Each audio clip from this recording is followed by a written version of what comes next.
Welcome to ट्रेडविज। आज हम बात करेंगे grow your money don't throw your money के कॉन्सेप्ट पे। ठीक है, आज हमारा टॉपिक है grow your money but don't throw your money. ठीक है, इसी के साथ हम यहाँ पर जानेंगे introduction of stock market for beginners के लिए स्टॉक मार्केट का जानना बहुत ज़रूरी है। स्टॉक मार्केट का बेसिक्स क्या है, स्टॉक मार्केट है क्या। ठीक है, so let's start now. Okay, in India we have two well-known stock exchanges, which is NSE and BSE, where so many RII, HNI, DII, FII and FPI investors love to invest and trade in the share market.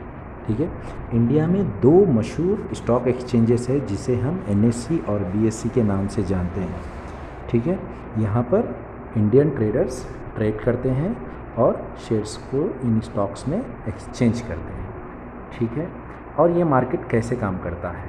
ठीक है, ये जो markets है, market के नाम है NSE और BSE, और इन मार्केट्स को कंट्रोल करता है सेबी।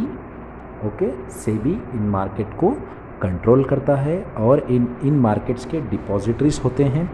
ठीक है, डिपॉजिटरीज क्या है आगे हम डिस्कस करेंगे।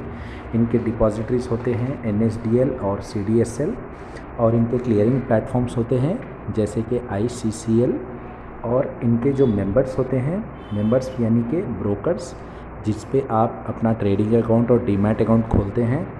ठीक है, जो आपको trading account demat account providers होते हैं उन्हें हम मेंबर्स ऑफ स्टॉक एक्सचेंज कहते हैं। और इन्वेस्टर्स, ओके, इन्वेस्टर्स होते हैं RII, HNI, DII, FII and FPI। आगे हम इन सब चीज़ों के बारे में डिस्कस करेंगे। ओके, इस वीडियो को लास्ट तक देखें और समझें कि स्टॉक मार्केट का बेसिक्स क्या है और स्टॉक मार्केट कैसा रेगुलेट होता है, स्टॉक मार्केट का वर्किंग सिस्टम क्या है। Okay, let's start. NSE, national stock exchange of India. ठीक है, इसके दो इंडेक्स होते हैं जैसे कि बैंक निफ्टी और निफ्टी 50। आपने सुना होगा निफ्टी 50 के बारे में। निफ्टी 50 मतलब जो कि निफ्टी 50 है, इस इंडेक्स में 50 स्टॉक्स होते हैं। ठीक है, निफ्टी 50 में 50 स्टॉक्स होते हैं। ये दो मेन इंडेक्स है NSE के। ठीक है, NSE आज बुलिश है या बेरिश है, ये दो इंडेक्स से ही पता चलता है मैक्सिमम। और भी है इंडेक्सेस, बट हम निफ्टी 50 के बारे में बात करेंगे।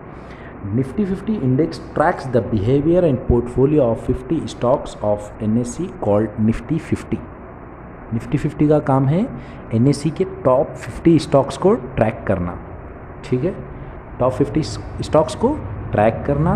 अगर टॉप 50 स्टॉक्स अच्छा परफॉर्म करेंगे तो निफ्टी 50 का प्राइस ऊपर जाएगा। अगर ये 50 स्टॉक्स अपना परफॉर्मेंस अच्छा नहीं करेंगे तो निफ्टी 50 का जो प्राइस है वो नीचे आ जाएगा। तो ये है हमारा निफ्टी 50 के 50 स्टॉक्स। एंड अब हम आते हैं बैंक निफ्टी में।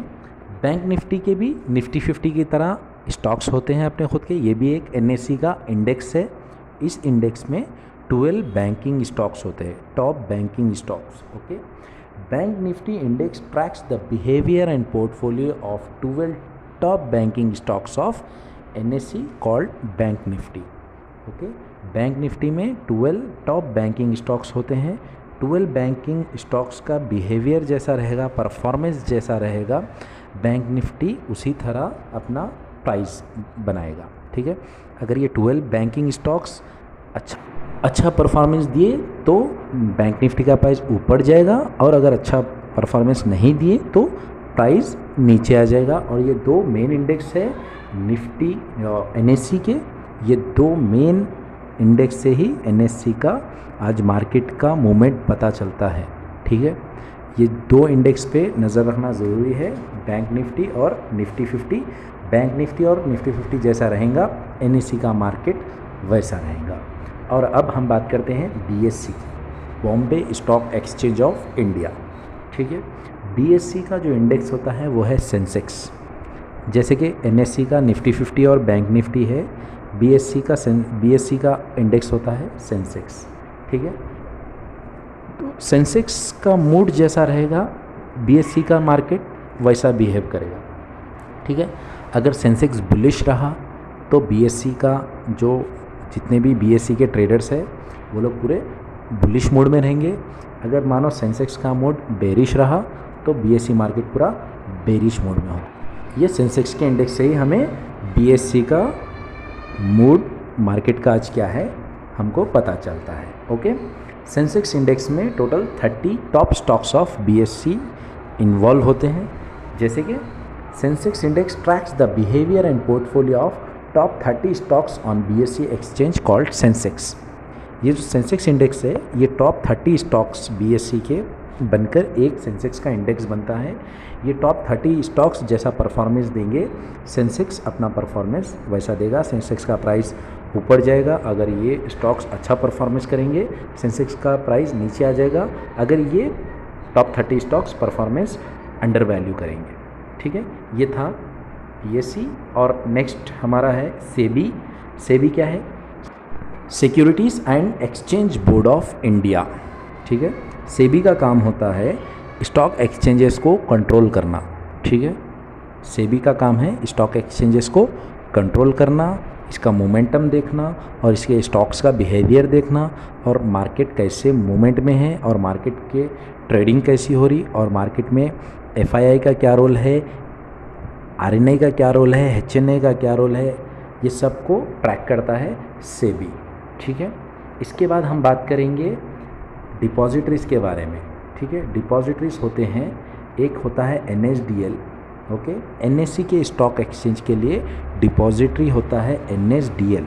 ओके, ये डिपॉजिटरी क्या होती है? ओके, जैसे कि हम इन डिपॉजिटरीज़ को कहेंगे कि शेयर्स का बैंक। जैसे ही आप एनएससी से या बीएससी से शेयर्स खरीदेंगे ये अपने अपने डिपॉजिटरीज में आपका शेयर डिपॉजिट करेंगे। जैसा आप शेयर को ख़रीद के होल्ड करेंगे तो आपका होल्ड किया हुआ शेयर एनएसडीएल में डिपॉजिट हो जाता है।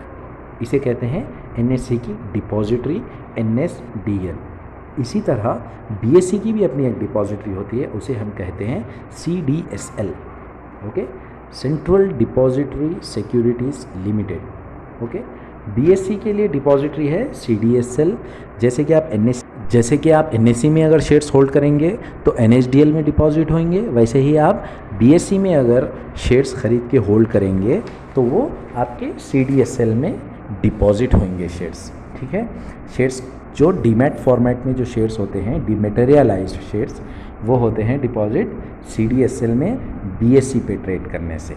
इसके बाद आता है इनका एक clearing platform. Okay, ICCL, Indian clearing corporation limited, ये है क्लियरिंग प्लेटफॉर्म एनएससी का। ठीक है, ये क्लियरिंग प्लेटफॉर्म का काम ये होता है कि जैसे कि आप अपने शेयर्स को होल्ड करते हैं तो वो शेयर्स कहाँ पर होल्ड होते हैं? वो शेयर्स होल्ड होते हैं एनएसडीएल पर। ठीक है, जैसे कि एनएसडीएल और सीडीएसएल पर आपके शेयर्स होल्ड होते हैं, तो तभी आप शेयर्स को अपने ट्रेडिंग अकाउंट से ट्रेड कर देते हैं स्टॉक एक्सचेंज में। तो इन शेयर्स को कैश में कन्वर्ट करके आपके अकाउंट में जो पैसे ट्रांसफ़र होते हैं वो काम करता है आईसीसीएल। इसे कहते हैं स्टॉक एक्सचेंज का क्लियरिंग प्लेटफॉर्म। ठीक है, तो फर्स्ट आपने स्टॉक्स को ट्रेड किया, फिर उसके बाद में डिपॉजिटरी में डिपॉजिट कर दिया, अपने शेयर्स को होल्ड किया, फिर जब अपने शेयर्स को आप बेचेंगे तो वो शेयर्स कैश में कन्वर्ट होकर आपके अकाउंट में ट्रांसफ़र कैसे होते हैं? वो होते हैं क्लियरिंग प्लेटफॉर्म के थ्रू। इसके बाद हम बात करेंगे मेंबर्स के बारे में। नेशनल स्टॉक एक्सचेंज के मेंबर्स होते हैं। ये मेंबर्स कौन होते हैं? मेंबर्स कोई नहीं, जैसे कि आप अपना ट्रेडिंग अकाउंट खोलते हैं, डीमैट अकाउंट खोलते हैं, जैसे कि शेर खान है, मोतीलाल ओसवाल है, ज़ेरोधा है, एंजल ब्रोकिंग है, कोटक सिक्योरिटीज़ है, आईसीआईसीआई डायरेक्ट है। ये जितने भी आपको ऑनलाइन पे जितने भी आपको ट्रेडिंग अकाउंट्स बनाने के जितने भी ब्रोकर्स है, आपको ट्रेडिंग अकाउंट, डीमैट अकाउंट जो प्रोवाइड करते हैं, ये सब नेशनल स्टॉक एक्सचेंज के और बॉम्बे स्टॉक एक्सचेंज के ये लोग मेंबर्स है। Without this members you can't trade on the stock exchanges. ठीक है, आपको मेंबर्स के थ्रू ही इन्वेस्टर को ट्रेड करना है स्टॉक एक्सचेंज में। So these are the top 10 stock brokers in India, they are the members of stock exchange. चलिए हम डिटेल में इसको डिस्कस करते हैं।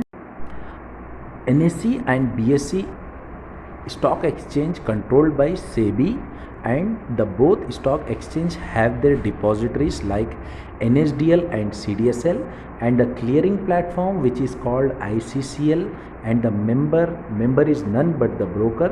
We have to open our trading and demat account with the member to trade in this stock exchanges. NSE और BSE stock exchange को SEBI control करता है, ठीक है। और बोथ स्टॉक एक्सचेंज, इनके दोनों के भी एक अलग अलग डिपॉजिटरीज है, जैसे कि NSE का है NSDL और BSE का है CDSL, और इसका एक क्लियरिंग प्लेटफॉर्म होता है ICCL, और इसके मेंबर होते हैं, मेंबर इज़ नन, ब्रोकर ही मेंबर होते हैं स्टॉक एक्सचेंज के, जिसमें आप अपना ट्रेडिंग और डीमैट अकाउंट खोलेंगे ट्रेड करने के लिए। Okay, after opening the account with the member, the investor allowed to trade on the respective stock exchanges of their choice and can hold their shares in the demat account which is controlled by the depositories of India. Account खोलने के बाद आप members के through investor जो है अपने पसंदीदा stock exchange में इन्वेस्ट कर सकते हैं, ट्रेड कर सकते हैं और उनके शेयर्स को होल्ड कर सकते हैं उनके डीमैट अकाउंट में which is control by depositories of India. ठीक है, अब बात करते हैं हम इन्वेस्टर्स के बारे में। कितने टाइप के इन्वेस्टर्स होते हैं शेयर मार्केट में? ओके, देयर आर 4 टाइप्स और 4 levels of investors in the market. One is retail individual investors, जैसे कि आप और हम, ठीक है, जो कि 2 लाख से नीचे जो ट्रेड करते हैं शेयर मार्केट में, उन्हें शेयर मार्केट कहता है RII, रिटेल इंडिविजुअल इन्वेस्टर्स, जो 2 लाख से नीचे ट्रेड करते हैं शेयर मार्केट में। और number 2 HNI, high net worth investors. ये हाई नेटवर्थ इन्वेस्टर्स कौन हैं? ये भी आप और मैं, ठीक है, जो इंडिविजुअल पर्सन 2 लाख के ऊपर के शेयर्स को ट्रेड करता है शेयर मार्केट में, होल्ड करता है, उसे कहते हैं हाई नेटवर्थ इन्वेस्टर्स। जैसे कि इंडिविजुअल, जैसे कि मैं और आप जो 2 लाख से ऊपर ट्रेडिंग करते हैं ट्रेडिंग अकाउंट्स में, तो उसे हम कहते हैं हाई नेटवर्थ इन्वेस्टर्स। इसके बाद आता है number domestic institutional investors, DII। Okay, DII who are they are banks, insurance companies, mutual funds, etcetera companies called DII। जैसे कि कुछ कंपनीज है, कुछ म्यूचुअल फंड्स है, आपको कहेंगे कि चलो आपका पैसा हमको दो, हम आपको SIP देंगे, हम आपके पैसे को ग्रो करेंगे। और इंश्योरेंस कंपनीज कहेंगे कि हमारे पास इंश्योरेंस करा लो, हम आपको इतना सा प्रीमियम देंगे, हम आपको ये फैसिलिटीज़ देंगे। और बैंक्स कहेंगे आपको कि चलो हमारे बैंक में FD कर लो, हम आपको इतना रिटर्न देंगे पर एनम। ये सारे डोमेस्टिक इंस्टीट्यूशनल इन्वेस्टर्स कहे जाते हैं शेयर मार्केट में। ये आपके पैसे को कहीं नहीं, शेयर मार्केट में ही ग्रो करते हैं, शेयर मार्केट में ही ट्रेड करते हैं, ठीक है। इसके बाद हम बात करेंगे FII और FPI के बारे में, ठीक है। नंबर 4 पर आते हैं foreign institutional investors and foreign portfolio investors.